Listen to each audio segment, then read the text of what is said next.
YouTube. I know that was loud. That was loud. What's up? What's up? Welcome back to Running with MB. I'm MB, and it is day 12 of Runmas. And we got something fun to talk about.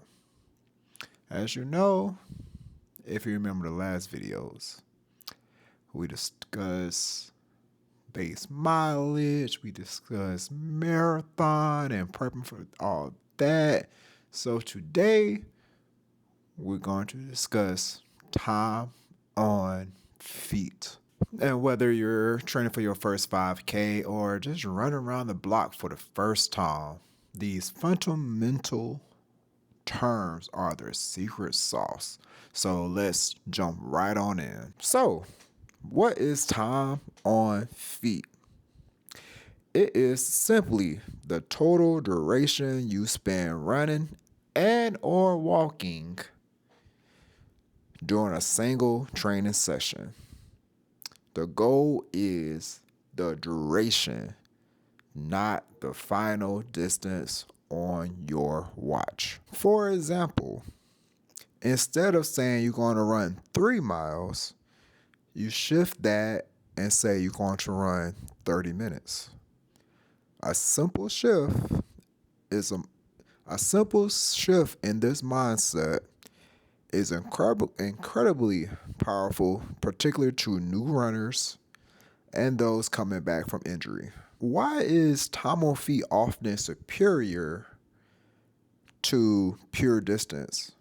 Well, because most of the key physiological adaptations we discuss, so like building those capillaries and strengthening our connective tissues, they're based on stress duration, not pace. So if you're a beginner runner who has to slow down and take frequent breaks, focusing on a distance can be very discouraging.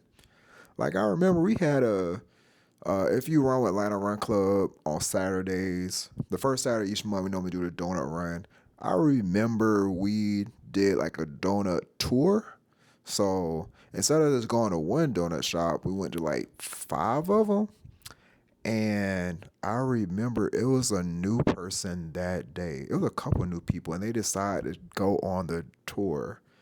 And I'm like, oh my goodness. Y'all decided to do this and it's your first time running, and we're definitely running greater than 3-4 miles. I think we had like 5 or 6 miles in total that morning. So yeah, they was running with us, but it had to slow down. But what made it so good was, yes, they stopped and took breaks, but they were still able to finish.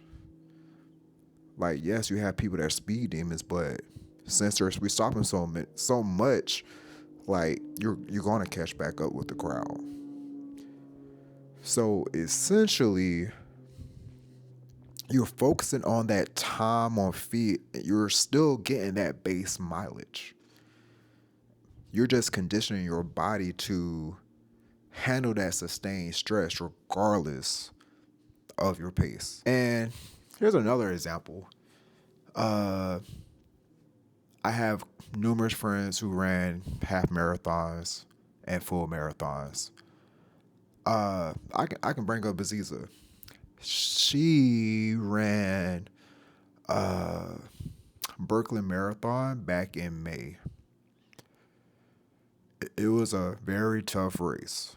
What made it tough was the fact that she was on her feet prior to the race. As you know, Brooklyn, New York City,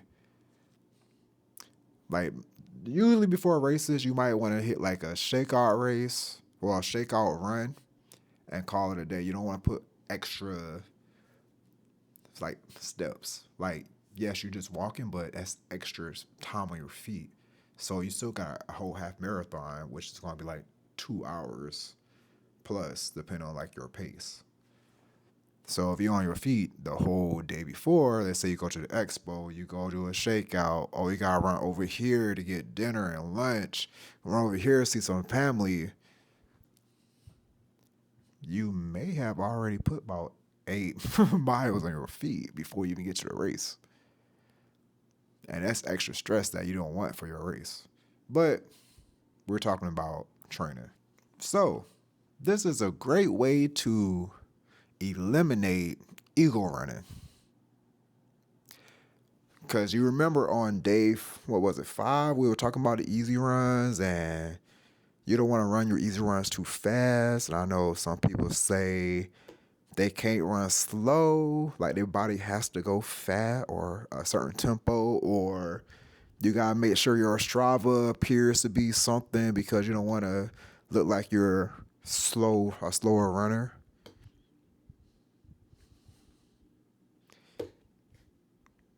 Like this time on feet eliminates that temptation to like check your pace and push harder, just to hit those round numbers of like 5 miles. Like for me, for instance, back in my Charlotte half marathon training block,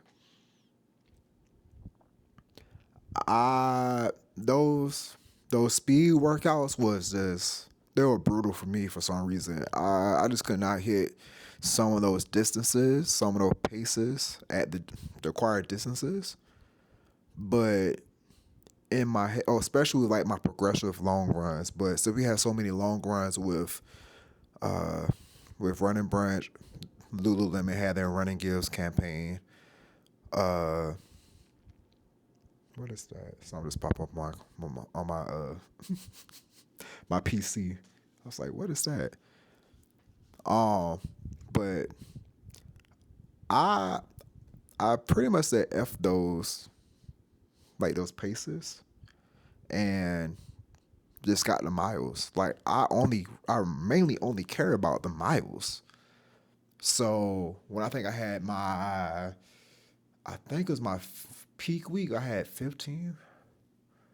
I think I had 15 that day. I think either 15 or 14, one of those. Well, basically, it was supposed to be a progressive run. Progressive long run means like the first 3 miles may be conversational pace. Then the next 3 miles is going to be, let's say I'm going race pace. So in this instance, like I'm going from running like 11:30, 12 to running like 10:30. And then the next three after that maybe like near 10. And then after that, maybe a little bit faster. And then the back end is like a cool down. I know for a fact with the route that we the route that we did, it's a lot of hills. Like, I went there early so I can get some miles in. So I think I did 3 and then 3 back. The 3 there, like, when I first started, I'm going downhill 3 miles and I turned back around and had to go straight uphill. That last 3 miles, well, at turnaround point, I'm climbing. And then since I was pacing a long route, we did that same route again. Yeah, my body was done early, but I didn't care. I knew what my body can do and only care about is being on my feet for that many miles because I never go that many miles over 13. So had to do what I had to do and it worked. It definitely helped me for that race. All right, back to what we were talking about before my tangent. Time on feet, it allows you to commit to running at a conversational pace. Even if your mile splits are slower than you like, it's all about getting the job done without over stressing your body. And honestly, there's going to be times where you're going to be mid training block and your body's going to be fatigued. It's okay to walk. It's okay to rest. Let your body just recover. If you need it, you need it. Listen to your body. Time on feet is essential for long runs. Think about training for a full marathon. Remember how I had mentioned peak week could be like 20, 22 miles? Well, you aiming for be on your feet for 3 hours. So it's not just the distance. Like when you're actually doing a full marathon, like for me example, if I had to do a full marathon today, it'd probably be about 5 hours per Strava AI. I never ran. I never been on my feet that long at one time. So if I was actually trying to run that, I will probably walk. I probably take breaks here and there because I only care about it's being on my feet. So when it comes to race day, I can actually do it. My body will be prepared for it. So again, it's not just the distance; it's just being on your feet, whether you running or walking. The time requirement remains. Also, it is crucial for injury recovery. So when you come back from an injury, physical therapists may tell you run for 15 minutes. They don't. You're not gonna be worried about miles. You just want to have that sustainable time on feet. And of course, I have a story. After what was it? I think it was before I was training for Charlotte half marathon. Uh, as y'all know, why is someone pinging me while I'm trying to record this? But after I did Peachtree, I did a little bit of. I had an injury, post injury training plan for runner. So basically, actually need to put this like in my titles. I be having so many tangents. So basically, the training plan was it was a lot slower distances, and I had a lot more run this much time, walk, run this much time, walk, and it was slower paces. Like I ain't never seen runner tell me to do a 13-minute mile before, and guess what I did? Listen to it, because again, time on feet. And then after that, I was pretty much able to run around the crown in Charlotte as a 10K. Came seconds from away from PRing, which is crazy because I was training hard for Peachtree. I wasn't even trying to PR. I was trying to PR Peachtree. I I wasn't even close to PR Peachtree because I was injured. I had that tendonitis like outside of my ankle. Got through that, rested some time, rested after Peachtree, did a post injury plan, raced around the crown, had no pain or nothing. And then I eased. I think at the same time, I think I eased right into my Charlotte half marathon plan. So yes, sir. Yes, man. So I have a challenge for y'all. Y'all being beginner runners. So when you go outside to run, especially when you're not following a training plan, just run for time. Just try to have your goal be time on feet. Don't worry about trying to hit no certain speed. Actually, don't even turn your watch on.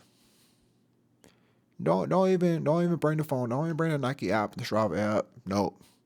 Just go run. Put some music on. Listen to your favorite album. Matter of fact, uh, listen to an EP. Something that's like barely 20 minutes. Cause y'all know this new music is freaking short.